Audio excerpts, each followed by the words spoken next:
यकीनन अल्लाह और उसके फरिश्ते नबी पर दरूद भेजते हैं। ईमान वालों तुम भी उन पर दरूद और कसरत से सलाम भेजा करो।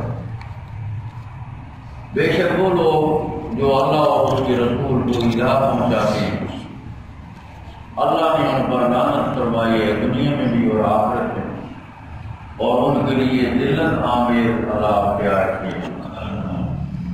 और जो लोग ईमान वाले मर्दों और ईमान वाली औरतों को ना हक सताते हैं, यकीनन उन्होंने बहतान और खुले गुनाह का बोझ उठाया हुआ।